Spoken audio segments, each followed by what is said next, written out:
Hola, buenos días. Estamos en otra edición de Desayunos Atlánticos. Hoy nos acompaña Alfonso Cabello, concejal Fiestas de Santa Cruz de Tenerife y consejero delegado de la Sociedad de Desarrollo. Muy buenos días, Alfonso. Muy buenos días. ¿Qué tal? ¿Cómo estás? Bien. Bien, todo en orden. Todo en orden. ¿Preparado para lo que viene? Bueno, sí, yo no sé si me he notado estar totalmente preparado siempre, pero bueno, con muchas ganas y ilusión para estos meses que quedan por delante. Hoy queríamos hablar de Santa Cruz de Tenerife como capital turística de una isla turística y de todo lo que ha supuesto para Santa Cruz de Tenerife el turismo durante la pandemia, durante estos tiempos tan difíciles que nos ha tocado afrontar y para lo que viene. ¿Creen que también el hábito del turista, ¿no? de como consumidor, después de la pandemia ha cambiado y eso ha favorecido a ciudades como Santa Cruz de Tenerife? Bueno, yo creo que esa es una lectura o es donde nosotros hemos tratado de poner el foco, ¿no? Al final, bueno, pandemia por medio, parece que la gente está viendo de los grandes formatos en cuanto a los ámbitos hoteleros, esos hoteles de 500, 600 camas, esos desayunos, ¿no? Eternos con ese mar de mesa enorme. Bueno, me parece que la gente está optando por hoteles que sean capaces de dar un trato un poquito más singularizado, ¿no? Y ahí, bueno, los hoteles de ciudad, una planta hotelera como la que tiene Santa Cruz de Tenerife, hoteles 3, 4 estrellas, 5 estrellas, a una buena relación calidad-precio. Al final, Tenerife es un destino maduro, un destino consolidado, y Santa Cruz de Tenerife lo que intenta es hacer el juego de ese kilómetro cero, esa capitalidad, a lo mejor no geográfica, pero sí, bueno, cultural y esa capitalidad, ¿no? De ciudadana, hacerlo valer para tratar de captar de una manera más rápida turistas de lo que venía haciendo antes de la pandemia. Excusa esa oferta un poquito más singular, más pequeña, más dimensionada, y desde ahí descubrir Tenerife o descubrir Canarias desde la ciudad de Santa Cruz de Tenerife. Así que creemos que después de la pandemia hay una oportunidad para la ciudad. ¿Cómo van a convivir el modelo turístico tradicional, lo comentaba, hoteles, con algo tan incipiente como el alquiler vacacional? Mira, yo creo que ahí nos tenemos que remontar un poco y plantar dos ideas. Santa Cruz de Tenerife tradicionalmente hace 15 años aproximadamente, no apostó de una manera decidida por el sector turístico. Bueno, el Ayuntamiento de Santa Cruz de Tenerife entendió en aquel momento, gobernado también por Coalición Canaria, pero entendió que en aquel momento nos iba bien como ciudad administrativa y no apostamos de una manera específica por el sector turístico. Los turistas eran una cosa que llegaba normalmente por el norte y por el sur, no se sabía muy bien cómo y ni se sabía muy bien a qué. Hace 8 años aproximadamente comenzamos con una línea de trabajo. El alcalde venía de ser consejero de turismo en el Cabildo de Tenerife, había sido consejero delegado de turismo de Tenerife, creador de esa empresa pública, y se empezó todo un camino para construir un relato turístico de la ciudad, ¿no? El turismo al final siempre se habla de producto y de relato. Esto hay que dejarlo muy claro encima de la mesa. Bueno, la ciudad tiene una capacidad alojativa muy pequeñita, muy pequeñita, y por lo tanto en Santa Cruz de Tenerife, que además de tener una capacidad hotelera pequeña, no la tenía con una ocupación media demasiado alta. Estamos hablando, llegamos a estar en ocupaciones medias años del 50%, 55%, lo cual es muy poco. Supone que los hoteles empiezan a estar en un break a partir del torno al 65%. Bueno, sufrimos, yo creo que un boom, empezó todo ese trabajo hace 8 años a dar más frutos hace 5 aproximadamente, coincidiendo con la vivienda vacacional. ¿Qué nos permitió la vivienda vacacional? Llegar con ingresos turísticos a muchos sitios, muchas zonas de la ciudad donde antes no estábamos llegando, y complementar la capacidad alojativa de la isla en segmentos además que nos interesaban especialmente. Por lo tanto, el modelo en Santa Cruz de Tenerife ha podido convivir razonablemente bien. Tenemos que tener cuidado porque al final, equiparado a la aparición de camas turísticas de vivienda vacacional, ha ido el incremento de los precios de alquiler. No hay una relación causa-efecto directamente, probablemente, pero bueno, no deja de ser un efecto indirecto y también pernicioso de ese destino de vivienda o de disponibilidad de viviendas a vivienda vacacional. Por lo tanto, yo creo que hemos conseguido un equilibrio en cuanto a los dos modelos, pero es verdad que seguimos tratando de impulsar normativa que dé más garantías.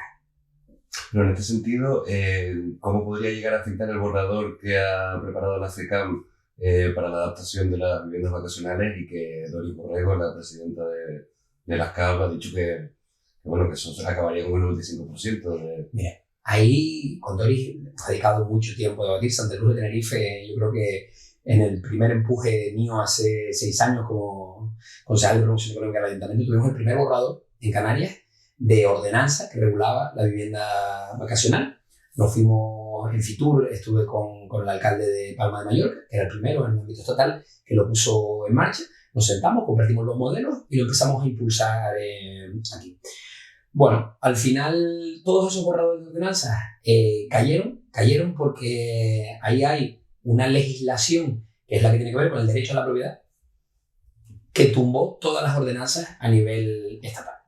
Entonces yo creo que la FECAM y los diferentes modelos que hemos tratado de impulsar desde el planeamiento urbanístico en las diferentes ciudades no están topando con una buena solución para la vivienda vacacional. Nosotros vamos a esperar porque entendemos que lo que hay que hacer es una modificación en el ámbito estatal, la ley de propiedad individual, y es la que tenemos que tratar de modificar si queremos un modelo específico. Nosotros lo que tratamos de hacer en Santa Cruz de Tenerife es incentivar viviendas vacacionales con condicionantes muy específicos, en entornos que sean VIP. Ese era uno de los condicionantes. Por ejemplo, nos sonaba muy bien en el entorno del Toscal viviendas vacacionales, porque eso podía incentivar que propietarios individuales privados rehabilitaran sus viviendas, que si no fuera para una línea de negocio de esas características, a lo mejor no te salían los números para poder rehabilitarlo. Una segunda línea que nos pusimos fue no edificios completos dedicados a vivienda vacacional, porque al final no deja de ser una especie de alojamiento turístico puenteando la ley para que haya menos puestos de trabajo directamente vinculados. Y la tercera de ellas es que no estuvieran solo dentro del entorno de la zona de una afluencia turística, sino que se pudiera aprovechar también para lograr un mejor desarrollo a través de la vivienda vacacional de determinadas zonas, como es el caso de Anaga, por ejemplo, algunas zonas del barrio de la Salud, barrio Salamanca, toda esa zona de ahí, también entendíamos.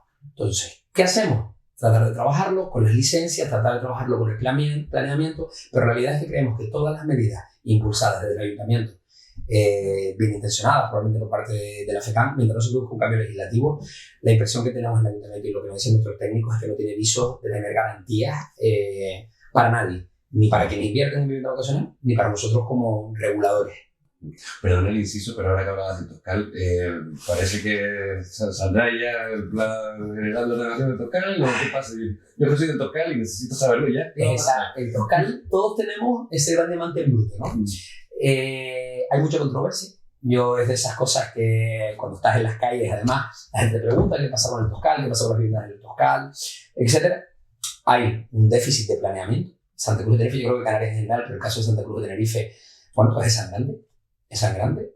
El Toscal sabe que está remitido un plan especial. Parece que ahora antes de final de año podremos tener la aprobación definitiva que nos permita a partir de ahí empezar a actuar de una manera decidida en el Toscal. Hay ahí varios hitos que se han ido produciendo. Hay algunas inversiones privadas que se han ido materializando y que van haciendo, yo no sé si es ese efecto llamada unos a otros, ¿no? Hay algún hotel, estamos en el ámbito turístico, el F24, un hotel emblemático que abrió, también tenemos el High Suite en la misma calle, San Vicente Ferrer. Tenemos 2 ejemplos de rehabilitación de patrimonio para dedicarlo al alojamiento turístico. Se pueden hacer proyectos singulares en el Toscal. La administración pública y el ayuntamiento tiene que tirar de ese carro, pero sin planeamiento nos está costando. Yo espero poder hacerlo en breve. También tenemos oportunidad de presentar, no sé si conoces como vecino de la zona, el proyecto de la calle de la Rosa.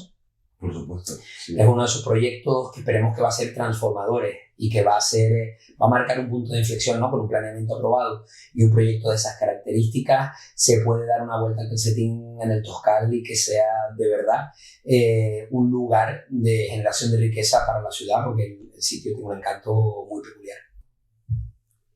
No sé si como en otras ciudades que han apostado muy fuerte por el turismo, teme esa mezcla entre vecinos que quieren descansar, turismos que vienen que quieren disfrutar, algunos que quieren divertirse, y que ha generado problemas en otras ciudades. No sé si eso a ustedes les preocupa o consideran que el turismo que viene aquí a Santa Cruz de Tenerife no es de ese perfil, o puede ser más en ciudades como Barcelona, Palma de Mallorca, que se ha visto con ese problema, ¿no? de convivencia. Bueno, yo creo que el modelo actual de la ciudad lo tolera bien. ¿Qué quiero decir? Al final estamos hablando en Barcelona o en Palma de Mallorca, podemos estar hablando de 800.000 cruceristas entrando por un embudo, por un cuello de embudo, generando una presión muy, muy alta y una capacidad alojativa que va echando el vecino. Creo que el modelo en Santa Cruz de Tenerife, si lo pensamos un poco, estamos hablando de en torno a 7.000 camas turísticas versus 80-90.000 camas que te puede tener Aeronaveje. Imagínate la diferencia de lo que estamos hablando. Entonces yo creo que a nosotros nos queda un poco lejos ese modelo. Tenemos que observarlo y hay algo en lo que nosotros trabajamos, es en lo que yo siempre digo, la democratización de los cruceristas, intentar que los cruceristas cuando lleguen se puedan mover con facilidad, rápidamente en la ciudad nos podamos subir, bus turístico, taxi, tren, podamos desbloquearlos rápido de esa zona justo de entrada para no generar días que tenemos 9-10.000 personas entrando con 2 horas de diferencia por una puerta muy pequeñita, ¿no? O sea, tenemos que conseguir ese equilibrio. No es una preocupación ahora mismo, nos preocupa más la distribución, pero por la generación de riqueza en otros espacios, que por el efecto en sí mismo de los turistas. Creo que la combinación o la comparación con Barcelona Palma de Mallorca es más entre el alojativo del crucerista en simultáneo, en un mismo espacio, en un casco histórico normalmente, donde ya se ha producido además una salida de los vecinos. Y eso genera un ciclo pernicioso turísticamente hablando. ¿Tenés la gentrificación, por ejemplo, con lo que va a pasar en el Toscal? Yo creo que en el Toscal tenemos un problema a día de hoy. Yo creo que cada vez empiezo a hablar más con gente, vamos a decir, de entre 35 y 45 años, que parece que apuesta por el Toscal, pero en el Toscal tenemos un conjunto de propietarios de una media alta, con un precio metro cuadrado alto, con posibilidades de rehabilitación a precios muy altos, porque normalmente son, al ser un entorno que está declarado BIC, los proyectos son proyectos singulares que requieren un nivel de inversión muy, muy alto y al final eso hace que haya mucha gente que se va quedando en el Toscal, la media va subiendo y los ritmos de la demanda de esa gente son menores en cuanto a determinados servicios. Volvemos a un círculo vicioso. Si tú lo que tienes es una población que lo que te demanda son módulos de ejercicio en calle para personas mayores, pues no te demandan módulos infantiles, por una comparación muy burda, ¿no? Y al final que no haya equipamientos infantiles, pues a lo mejor hace que padres de familia no se lo planteen, ¿no? Entonces yo creo que tenemos que romper ese círculo, una preocupación que está ahí, ¿no? Yo creo que el Toscal tiene el potencial y estamos en el momento, 5, 8, 10 años tarde probablemente, pero estamos en el momento en el que en los próximos, yo creo, 4 o 5 años se va a vivir una transformación muy llamativa. Hombre, es el sitio, pues antes mencionabas el P24, el High Suites, es decir, un sitio, como decías, pues, preferente para el empresariado. Y por ese, en ese sentido, me gustaría preguntarte, ¿qué ha ido primero? ¿La intención de Santa Cruz por ser capital turística o que el empresariado, la inversión privada, haya decidido, oye, mira, vamos a meternos aquí? Al final, el ayuntamiento no contrata a la gente y el ayuntamiento no invierte en planta turística. Yo siempre digo una cosa. Yo soy sospechoso de creer en el potencial turístico de Santa Cruz. Soy concejal de turismo, pues ya va a ser 6 años, soy concejal de turismo en el Ayuntamiento de Santa Cruz de Tenerife. En este tiempo he tenido la oportunidad de ver cómo se inauguraban 5 hoteles en la ciudad. No hay muchas ciudades que puedan decir que se han inaugurado 5 hoteles en esta misma ciudad con una pandemia por medio. Es que en lo que estuvo la pandemia, donde estaba Maya, la cadena AC, que es Marriott, que es el principal propietario de hoteles a nivel global, decide invertir en Santa Cruz de Tenerife. Y quien hace los planes de negocio y evalúa las posibilidades de la plaza es AC Marriott, no es el Ayuntamiento de Santa Cruz de Tenerife en un exceso de optimismo creyendo en la plaza. Pero es que enfrente tenemos un NH, es que detrás tenemos el Urban, es que te abre oferta singular, como puede ser High o puede ser F24. Ahora mismo está Meliá con el Insight, muy cerquita de aquí, en la calle del Pilar, de Galería Preciado, realizando una inversión muy, muy importante en un hotel de una marca de las que están utilizando en espacios urbanos, una marca de las que tiran, de las que llaman ellos bandera, ¿no? Con una apuesta de restauración, con 3 restaurantes. Yo creo que nosotros estamos realizando nuestra parte de la inversión. Hay una parte importante que está realizando también el conjunto de los empresarios. Pero al final esto es creerse. De verdad, tenemos que empezar, las cartas en los restaurantes tienen que estar en inglés, Los comerciantes en el entorno de la zona de la afluencia turística tienen que saber y manejar con detalle de qué nacionalidad llegan los cruceros que digan, y en función del crucero, el escaparate de uno es otro. Ahí hay ejemplos muy singulares. Un comerciante en concreto en la Plaza Candelaria, que si es brasileño pone un escaparate, y si es italiano pone otro.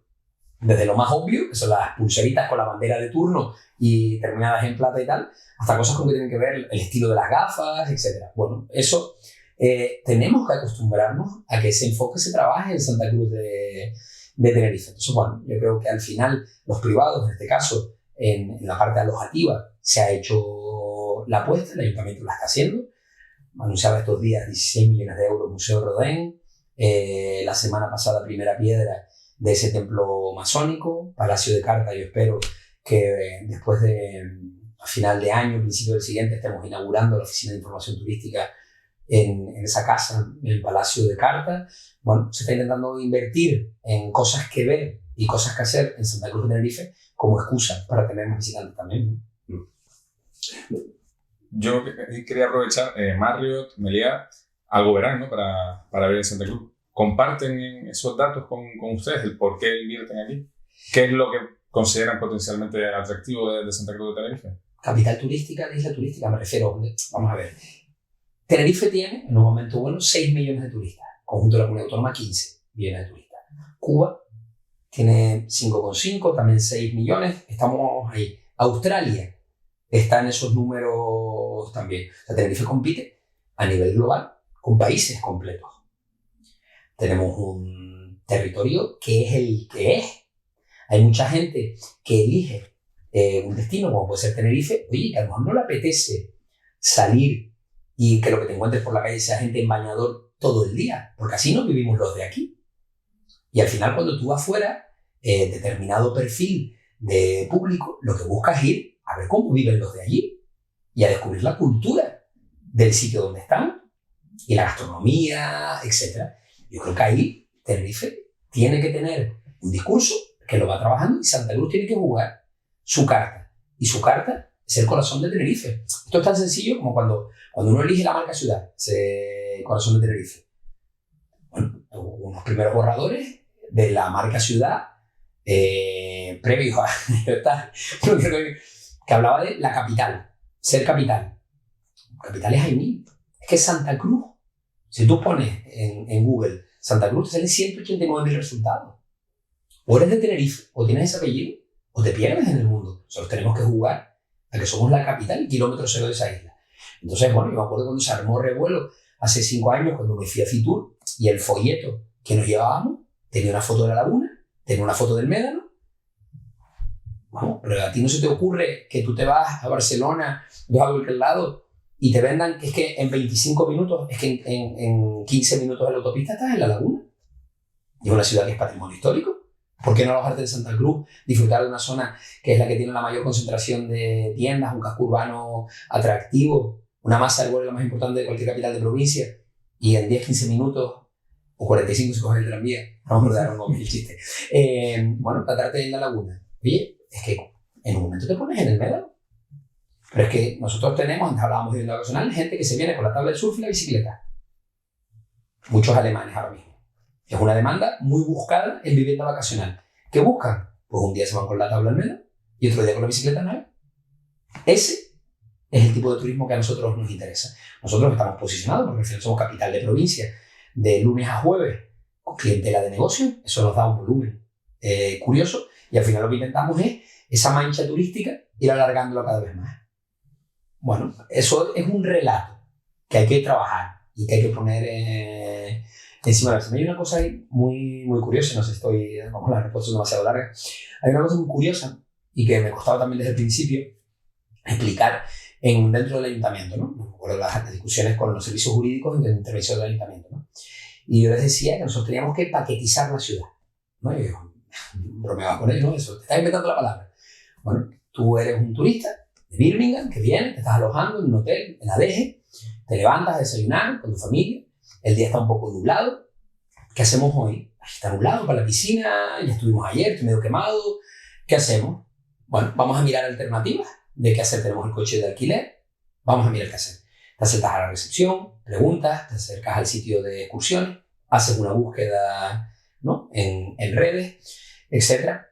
Bueno, normalmente, si vas a recepción o si vas a un entorno de excursiones, lo que te recomiendan es que visites un bonito parque temático, probablemente acuático o probablemente de animales, que tiene una entrada de 50 euros, de la cual quien te lo recomienda y la vende se lleva una comisión de 20 euros. Si tú fueras un prescriptor y estuvieras trabajando en una recepción, en un hotel Narona, probablemente tendrías más incentivos a la hora de recomendar determinadas excursiones de esas características que te dieras un salto al área metropolitana, Santa Cruz Laguna. ¿Por qué? Porque tienes un incentivo económico directo. Entonces, esto es una catarsis que nosotros vivimos hace algunos años, pero tenemos que montar el producto turístico. O sea, tiene que haber intermediación turística. Los turoperadores tienen que querer venir a Santa Cruz y los turoperadores quieren ganar dinero. La cadena de valor del turoperador quiere ser rentable. ¿Qué quiero decir con esto? Que nosotros tenemos que hacer que haya más operadores turísticos receptivos en la ciudad y trabajar con ellos. ¿Cómo? Facilitando espacios para alquiler de coches, dejando que se establezcan, bajándoles el impuesto de rodaje a las flotas de alquiler de coches, trabajando para que tengan facilidades a la hora de aparcar guaguas cuando vienen del norte y del sur en excursiones singulares. Cuando te llega un día del coso de carnaval, el principal problema para comercializar el coso de carnaval, cuando resultamos en otra operación, eran los problemas con las guaguas. Es cuando de un coso de carnaval te vienen 82 guaguas. Entonces, ¿dónde metes 82 guaguas? ¿Cuánto ocupan 82 guaguas una detrás de otra? Y un aparcamiento por 82 guaguas. Bueno, son cosas en las que cuando te ocupas y te complicas, facilitas y generas un producto turístico. Me refiero a muchas casas, yo estoy convencido, y lo que nos dicen las cadenas hoteleras, es que estamos en un destino maduro y de por sí, con un trabajo medianamente organizado, el resultado tiene que llegar y la rentabilidad es relativamente rápida. Bueno, pero en cualquier caso, entiendo que donde está el dinero, lo que ya sería el alojamiento. Es decir, creo que ahora mismo son 2,3 días de estancia media en Santa Cruz, 6,2, no sé si es en Tenerife o en toda Canarias. ¿Cómo podemos hacer que sumen más días aquí? Mira, ahí hay Santa Cruz de Tenerife recibe turistas de 3 maneras, ¿no? Ahí hay un indicador que siempre ponemos encima de la mesa, que el alcalde usa mucho y yo también, que es que Santa Cruz de Tenerife es la segunda excursión más visitada en la isla de Tenerife. ¿El truco cuál es? Que cuando la encuesta se hace en Frontour, la hacen en el aeropuerto, la gente diferencia 3 cosas. Yo visité Santa Cruz, yo visité Anaga o yo visité las Teresitas. Bueno, el 80% de Anaga está en Santa Cruz, por lo tanto yo me sumo las 3 y las Teresitas es de la ciudad. La suma de esas 3 hace que solo sea más visitado que Santa Cruz de Tenerife el Teide. Primera idea. ¿Cómo vienen los turistas a la ciudad? ¿Cómo ingresa a la ciudad turísticamente hablando? Nosotros trabajamos en 3 plataformas. Los alojados, los excursionistas, que son los excursionistas alojados fuera del término municipal de Santa Cruz y que vienen y pasan unas horas en la ciudad. Y el tercero son los cruceristas. ¿Quién más ingresos nos genera a Santa Cruz de Tenerife? Con diferencia, son los alojados en el norte y sur que vienen a pasar el día. Los siguientes son los cruceristas y los terceros son los alojados. Es verdad que el gasto medio por alojado es el más alto, se sitúa casi en 75 euros, ¿vale? Pero el volumen de los otros es significativamente tan alto que hace que el ingreso principal sea el del excursionista. Por lo tanto, ¿Santa Cruz quiere muchísimas camas alojativas? No. Yo quiero que vengan muchos turistas. A mí me va bien que se alojen en el norte y en el sur. Ahora yo quiero que un día o unas horas vengan a la ciudad. Y cuando vengan, que tengan el mayor gasto posible. Y yo cada una de esas líneas las trabajo de una manera diferente. Yo tengo una estrategia específica para cada una de ellas. ¿Me interesan más alojados? Por supuesto. Pero yo tengo que tener en cuenta una cosa. Yo estoy pescando en una piscifactoría. Mi balsa es Tenerife. Tenerife ya tiene una cuota de mercado muy importante a nivel estatal. Y yo tengo que pescar ahí dentro. Tengo un amigo en Zaragoza que, del entorno de los medios de comunicación que decía, coño, es más fácil ser concejal de turismo de Santa Cruz de Tenerife que de Zamora. Te cuesta más. ¿Por qué? Porque al final tienes que ir a pescar más lejos, tienes que ir a pescar con otras artes diferentes. Entonces, el alojativo es importante, pero para nosotros el excursionista es, si cabe, más importante, porque es el que más ingresos continuos nos da, es el excursionista. Entonces, bueno, ahí para nosotros, otra curiosidad, ¿no? En esto de turismo, ¿no? El sector principal es el alojativo. Y la oferta complementaria es el comercio y la restauración. Eso, ¿no? En todas las escuelas de negocio lo enseñan así en cuanto al sector turístico. En Santa Cruz no. En Santa Cruz es al revés. La oferta principal, o el sector principal, es el gastronómico y comercial en la cadena de valor turística, ¿eh? Y la complementaria es el alojativo. Entonces, te requiere un modelo diferente de trabajo, ¿vale?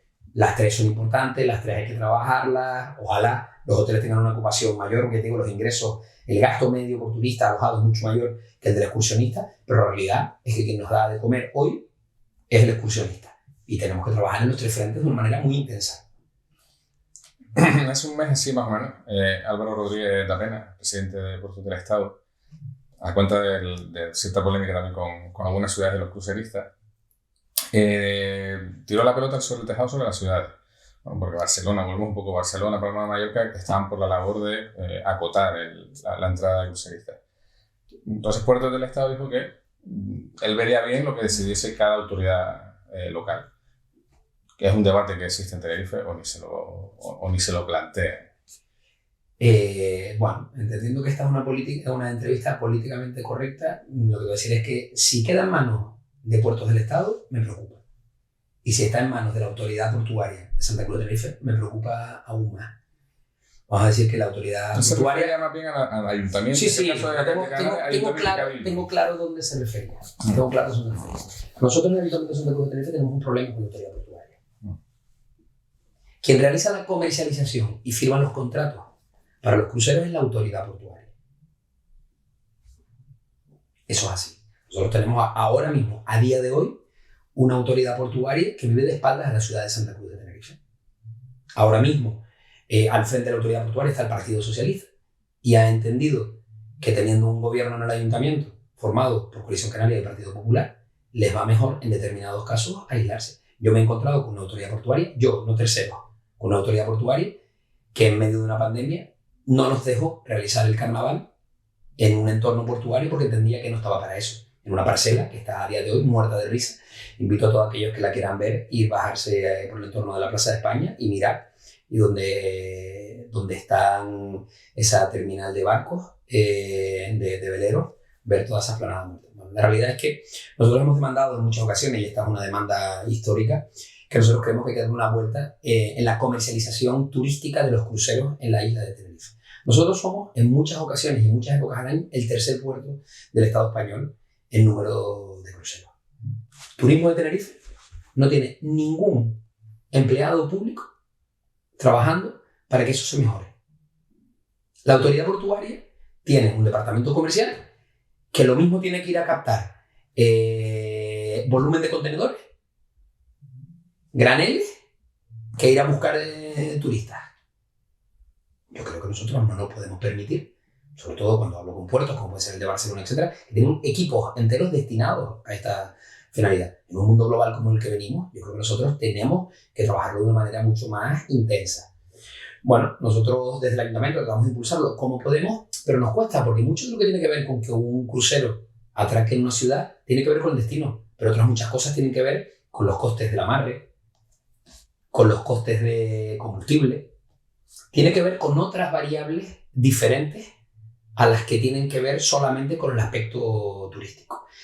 Vamos a decir que nos va bien porque somos muy competitivos, porque en invierno, que es nuestra temporada alta, nuestro mar es un mar agradable, nuestro clima es un clima agradable y nuestra variedad de destinos en las 7 o 8 islas nos da ser competitivos y ahí nos va bien, pero la realidad es que yo creo que comercialmente hablando nos queda mucho por hacer. Por lo tanto, estamos lejos de una conversación en Santa Cruz de Tenerife con respecto o comparado, con Barcelona o Mallorca en cuanto a esa discusión. Yo creo que todavía aquí nos queda una vuelta de tuerca más que dar con la autoridad portuaria en este sentido. El mes que viene creo que se celebra una de las grandes ferias del turismo en Londres. Hablando con empresarios hoteleros, les preocupa bastante la inflación, sobre todo porque tienen que calcular precios para empezar a vender paquetes, lo vendo con inflación tipo actual, con lo que pueda venir, no se sabe, además en un mundo ahora mismo actual con tanta incertidumbre, No sé si eso lo han trasladado a ustedes, si es algo que preocupa sobre todo para esta campaña también de invierno, porque bueno, hay mercados como el alemán, el inglés, afectados por la inflación, la guerra, la crisis política del Reino Unido. No sé si los empresarios les han hecho llegar ese temor, esa preocupación y esos problemas.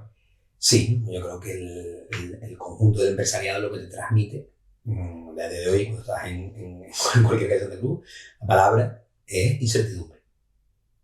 ¿Qué va a venir? ¿Qué es lo peor que le puede pasar? ¿Qué va a venir? A la inversión es lo peor que le viene, la incertidumbre. ¿Qué va a venir? Pero lo hablaba, me vale con el sector turístico. Hace 2 semanas teníamos el Salón del Automóvil y la palabra que flotaba era incertidumbre sobre el modelo energético, sobre los costes de la energía. Tú imagínate un hotel, los costes en energía, en la luz que estamos sufriendo. Imagínate el desabastecimiento o los costes del combustible en aeronáutica. ¿Cómo nos da a nosotros directamente? Bueno, yo creo que tenemos que, sin ser alarmistas, tenemos que trabajarlo, al final tenemos que jugar con la solidez de nuestro destino. Si yo tuviera que poner precios para el último trimestre del año próximo, pues sería conservador a la hora de aplicar unos descuentos muy importantes, y eso lo que va a hacer es retrasar la decisión de la compra, y al final, bueno, pues tendremos menos visibilidad sobre lo que pasa a medio plazo, ¿no? Y eso complica mucho hacer planes de negocio, complica mucho la estabilidad laboral. Esa combinación de incertidumbre con un cambio en el marco legislativo que te haga que tengas que contratar a la gente de una manera más estable, lo cual es bueno y es muy positivo y todos trabajamos por ello, pero claro, se genera una especie de tormenta perfecta y complicada, ¿no? Entonces, bueno, yo creo que tenemos que estar ilusionados con que nosotros, y digo nosotros, el conjunto de la comunidad autónoma, tienen la fortaleza, la madurez y tenemos el producto lo suficientemente atractivo como para, aún teniendo un resfriado, salgamos adelante, pero que hay gente que puede pasarlo mal y hay empresas que van a caer empresas en esta coyuntura. Entonces, bueno, lo que tenemos que intentar, yo creo, desde la administración pública, es intentar despejar esa incertidumbre de la mejor manera posible, ¿no? Esto, bueno, hoy he estado viendo, me acaban de pasar el enlace ahora para verlo, el presupuesto de la comunidad autónoma. Se presentan unos presupuestos récord, conjunto del Estado español presenta presupuestos récord, como digo, récord en trampas, porque es récord en recaudación. O sea, el Estado o el conjunto de las administraciones tendremos más dinero, pero porque hemos recaudado más. Yo creo que esto deberíamos hacernos mirar. A lo mejor deberíamos haber recaudado menos y haber cobrado un poquito y haber dejado ese dinero en los bolsillos de las empresas y los ciudadanos, ¿no? Y a lo mejor hay decisiones que teníamos que haber tomado hace varios meses que no tomamos. Nosotros en Santa Cruz, al final, un ayuntamiento tiene las competencias que tiene en esta materia y lo poquito que podíamos lo hemos ido tocando. Licencias de... Bueno, si el sector turístico es importante y para nosotros es importante y principal en la parte de restauración, no cobramos a las mesas y sillas por estar en la ciudad. Bueno, Santa Cruz se llena de mesas y sillas, lo cual genera un incremento en los empleos en esa línea y un incremento en los precios de los alquileres, lo cual redunda en beneficio del dinero que está en la calle. Oye, pues el próximo año no se va a pagar por la recogida, la tasa de basura en la ciudad. Bueno, son detalles que podemos ir teniendo, pero la realidad es que despejar la incertidumbre es lo único que podemos hacer y es complicado, ¿no? Entiendo que en ese sentido también el anuncio del alcalde José Manuel Bermúdez de la creación de una oficina para gestionar los recursos que vienen de Europa, de los Next Generation. ¿Nos puedes hablar un poquito más de por dónde va a ir esa oficina? ¿En qué puede ayudar también un poco a la promoción turística? Bueno, vamos a ver, ahí se anuncian, ¿no? En el contexto pandémico, justo saliendo de la pandemia, ese gran, no sé llamarlo, plan Marshall contra los efectos de la pandemia a nivel europeo, y son esos fondos Next Generation que llegan. Se anuncian una cantidad ingente de fondos, yo creo que eso es comparable en una región ultraperiférica como somos nosotros, al momento primero que el de los FEDER, para intentar alcanzar el 75% de la coyuntura media. Bueno, pero la realidad es que se nos ofrece una gran cantidad de dineros, pero no se nos ofrece ninguna flexibilidad a la hora de gestionarlo. Con la ley de contratación con el sector público en la mano Y las variables o los indicadores de estabilidad en el gasto en las administraciones públicas, no podemos contratar más personal, ni siquiera contra proyectos, ni tampoco podemos ir más rápido a la hora de gestionar proyectos. Entonces, en esta especie de tormenta perfecta, de poder encontrarte con recursos y convocatorias continuas y no tener cómo trabajarlos, y lo que sería aún más grave, que sería, aún habiendo sido adjudicatario, poder ejecutarlos, ¿qué hace el ayuntamiento? Nos liamos la manta a la cabeza. Generamos específicamente un área de promoción, dentro del área de promoción económica, un equipo específico para fondos Next Generation, los bautizamos como fondos estratégicos. Esos fondos estratégicos declaramos desde la Junta de Gobierno que todos los proyectos que tramiten van a ser declarados de urgencia, con lo cual los plazos dentro de la ley de contratación con el sector público se reducen al 50%. Y aparte de eso, para amplificar ese equipo, que es un equipo de 5 personas, no son 50 personas, es un equipo de 5 personas, ¿vale? Cada uno especialista en una materia diferente, lo que hacemos es gestionar una oficina con un volumen bastante importante. Se está licitando ahora mismo, está pendiente la adjudicación, estará en estos próximos días.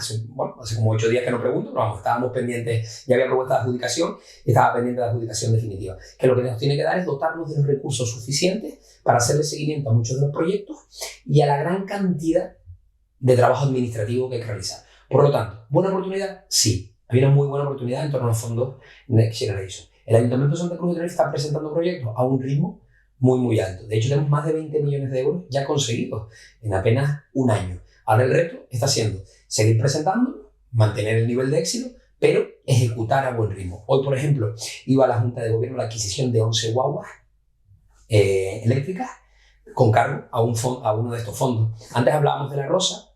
La Rosa, una parte muy importante de esa obra, va con cargo a estos fondos. Bueno, son proyectos que están encima de la mesa. Tenemos también uno en el plan de sostenibilidad turística por valor de 5 millones de euros que nos tiene que acelerar proyectos. Nos pasó una cosa muy curiosa, no sé si se acuerdan, el plan E. Etapa de Zapatero, anterior crisis, un plan de estímulos económicos muy fuerte, las administraciones públicas como locas a gastar. Se hizo mucho el ridículo. Y que se me entienda, las administraciones públicas nos volvimos locas, existía el dinero, empezamos a competir entre nosotros por captar mayor parte del pastel. Y al final la existencia de la fuente de financiación generaba la necesidad del proyecto. Y de repente nos encontramos con proyectos que tú decías, ¿qué sentido tiene tener una bomba de calor en una piscina que te permita trabajar a una temperatura que en Canarias no? Bueno, lo permitía el proyecto, lo hicimos, pero después los mantenimientos nos están lastrando. ¿Qué hemos decidido en este momento en la Ayuntamiento de Santa Cruz de Tenerife? Que no nos arrastre la convocatoria. Nosotros tenemos una serie de proyectos, sabemos dónde queremos ir, y la reflexión es, ¿esto lo haría con fondos propios? Sí, pero tardaría 5 años en hacerlo. Bien, los Next Generation nos pueden acelerar que lo hagamos ya. Vale, entonces vamos a por ello. ¿Me entiendes un poco? Entonces, para nosotros hay una preocupación en obtener los fondos, pero también en que los tiempos, los ritmos y la finalidad vaya ajustado a lo que hemos decidido desde el ayuntamiento que queremos llegar. ¿Vale? Entonces, bueno, porque es verdad que a veces yo siempre digo que es la previsión de los indicadores, ¿no? También me toca, yo llevo empleo también en la ciudad y en muchas ocasiones nos encontramos compitiendo en proyectos financiados por la administración pública para generar más indicadores. Porque quien más indicadores tiene más subvención. Si ya hay alguien que está trabajando en Santa Cruz en el ámbito del empleo para discapacidad, ¿qué más da que sea yo que sea el Cabildo? Bueno, ya vemos quién se apunta al indicador. Bueno, esto pasa igual, ¿no? Empezamos a entrar como en una especie de huida hacia adelante a ver quién capta más fondos. Yo creo que aquí lo que hay que hacer es ejecutarlos, que es una variable de la que tenemos que empezar a hablar, porque nos podemos encontrar con muchos disgustos finales del 23, principios del 24, con proyectos que haya que devolver parte del dinero conseguido. A mí, antes de que se nos termine el tiempo, sí me gustaría preguntarte, hace un año más o menos nos hablaste, un compañero de redacción, Abel Cabrera, sobre otros proyectos de nuevos hoteles, creo que era uno en el Parque de la Granja, si no recuerdo mal. Puede que hubiese algo también por Enrique Wolfson, no sé cómo ha ido caminando eso en el último año, puede llegar a suceder, ¿no? Sí, puede llegar a suceder. puede llegar a suceder. El del Parque La Granja está más cerca y el de Enrique Wolfson, que estaba más cerca en aquel momento, ahora está un poquito más lejos. Al final, bueno, el ámbito urbanístico, el planeamiento es complicado, ¿no? Al final, tú para tener un hotel, si quieres un hotel de 4 estrellas, tienes unos servicios que tienes que tener y lo marca el ámbito legislativo. Tienes que tener un parking, tienes que tener una piscina, tienes que tener unas habitaciones de determinadas medidas, etc. Entonces, claro, cuando tú coges un edificio que fue construido en el 70, bueno, pues ajustarlo no siempre es posible si estás en un entorno de un casco urbano, ¿no? Entonces, bueno, vamos a decir que se está trabajando para solventar muchos de esos aspectos. Por ejemplo, el que estaba en el entorno de la granja estaba también condicionado a unos locales que hay debajo para unos supermercados. Y nosotros teníamos una normativa que nos impedía los supermercados de hasta 2.500 metros cuadrados. Bueno, eso ya se ha solventado, eso va despejando el camino. Por desgracia, ya te digo que en los proyectos, y cuando entramos en el ámbito urbanístico, yo siempre me río porque digo que si a mí me tocara gestionar el ámbito del planeamiento, por ejemplo, como le tocó al actual alcalde en su momento en el Cabildo, ahí se hablan, los tiempos del corto plazo son 4 o 6 años. ¿No? Yo con la intensidad que yo llevo, si tuviera que generar para ver algo, tener que esperar 6 años, me marchitaría rápidamente, ¿no? Bueno, en el ámbito urbanístico, cuando dices algo rápido, puede ser 2 años perfectamente, ¿no? Entonces, bueno, yo me quedo con que tenemos un número ya en marcha y esto nos garantiza que va a haber otros proyectos en marcha en el próximo mandato y los primeros meses del próximo mandato. Para ir terminando, algo que va a suceder rápido. 6 meses, 7 meses, elecciones. Las encuestas son favorables a Coalición Canaria, que repetiría como partido con más apoyo popular, más votado. No sé si le hacen mucho caso, si se hacen cálculos, si tienen un objetivo que es obtener mayoría absoluta, si es algo que ya no, según por lo que se ve la tendencia en las encuestas, se van a ver obligados a volver a pactar. ¿Cómo lo analizan? Mira, en esto sería mentira que te dijera que no lo tenemos en la cabeza. Lo tenemos en la cabeza, porque al final está y te condiciona el día a día en muchas ocasiones y en muchas de las conversaciones. Pero la realidad es que me debería decir que el ritmo que llevamos en Santa Cruz de Tenerife es tan alto que no te deja ver, en muchos casos, preocuparte tanto. Nosotros, como tú dices, en Santa Cruz de Tenerife, aparentemente las encuestas que maneja el partido nos dan bien, cualitativamente y cuantitativamente, nos dan incluso crecimiento. Para que nos hagamos una idea, Coalición Canaria ganó las últimas elecciones en la ciudad de Santa Cruz de Tenerife, las ganó creciendo y venciendo una tendencia a la baja que teníamos en los 2 procesos electorales anteriores. No solo ganó las elecciones, ganó los 5 distritos de la ciudad. Esto es muy, muy singular. Coalición Canaria gana por los barrios, por esa red clientelar, ¿no? Coalición Canaria ganó en los 5 distritos de la ciudad. Coalición Canaria ganó en las mesas electorales de Residencial Anaga, en las de Valle Seco, en las del Draguillo y en las de Paganana. Lo digo porque hay que vencer determinados estereotipos y ponerlos encima de la mesa también. ¿Qué línea de trabajo tenemos nosotros ahora mismo? Nosotros creemos que cuanto mejor le vaya a la ciudad, entendemos que la gente entenderá que es debido en una parte la que corresponda a la gestión y eso lo validará. Hay quien entiende, y en este caso se llama muy directamente a un partido, que es el Partido Socialista, en la oposición en la ciudad de Santa Cruz, que cuanto peor le vaya a la ciudad, mejor le va a ellos. Y en este caso yo creo que, por desgracia, tenemos probablemente la peor versión del Partido Socialista que se puede ver en Canarias. Tenemos al Ayuntamiento de Santa Cruz de Tenerife, un Partido Socialista en su ejemplo lagunero, fíjate, y no tanto comparado con la etapa ahora de Luis Geray, sino la de Santiago y toda aquella idea de judicializar continuamente todo. Bueno, la verdad es que trato de que me ocupe el último viernes de cada mes, que es el pleno. Trato que me ocupe el tercer jueves de cada mes, que es la comisión de control. Y de resto trato de pensar en qué proyectos tenemos y cómo vamos a ir construyendo. ¿Objetivo? Bueno, tenemos 10 concejales actualmente. Bueno, les invito a ustedes a valorar el trabajo que está realizando la oposición ahora mismo en el Ayuntamiento de Santa Cruz de Tenerife, porque la gente entiende a pensar que están perdidos irán apareciendo ahora, ya les va tocando ir apareciendo, pero tenemos a Patricia Hernández, que es la lideresa de la oposición, refugiada en el Parlamento de Canarias, con una actividad muy bajita en la ciudad de Santa Cruz. O sea que yo creo que, siendo realistas, aspiramos a intentar alcanzar esos 12 concejales aproximadamente. La mayoría absoluta, 14, sería un número que yo creo que reconocería el esfuerzo que se está realizando. Pero es verdad que la aritmética, bueno, nos lleva a que Santa Cruz de Tenerife, además, una cosa muy curiosa electoralmente, efectos de las elecciones de los últimos procesos electorales, se habla de fragmentación, ¿no? En el Congreso de los Diputados, en el Parlamento de Canarias. En Santa Cruz siempre han habido muchos partidos. Siempre ha sido un pleno, un salón de plenos en el que se han sentado muchos partidos. En Santa Cruz de Tenerife ha llegado a haber 5 partidos políticos sentados en el salón de pleno. En época de Guillermo Vigú, Ignacio González. Hemos tenido, o sea, yo creo que una característica del actual equipo y de José Manuel Bermúdez, de Coalición Canaria, al frente del Ayuntamiento de Santa Cruz de Tenerife, es enfriar la temperatura política de la ciudad y tratar de bajar el diapasón de la confrontación y tratar de que se hable de lo que sucede en la ciudad y no de la política en la ciudad. Y piénsalo un poco y al final se trata un poco de eso, ¿no? Me dirás, ¿cuál es la estrategia de campaña? Seguir así. Seguir así. Que sigamos hablando de la gestión y no sigamos hablando de la confrontación. Pues muy bien. Muchísimas gracias, Alfonso, por tu tiempo y por este análisis, este repaso de tu área, de la ciudad, de lo que va un poquito más allá. Muchísima suerte de cara al futuro, a los próximos meses y nada, que lo que te vaya bien a ti será bueno para Santa Cruz de Tenerife. Bueno, muchas gracias a ustedes, yo espero que sí y que nos sigamos encontrando por las calles de Santa Cruz. Bueno, sí, muchísimas gracias. Claro que sí.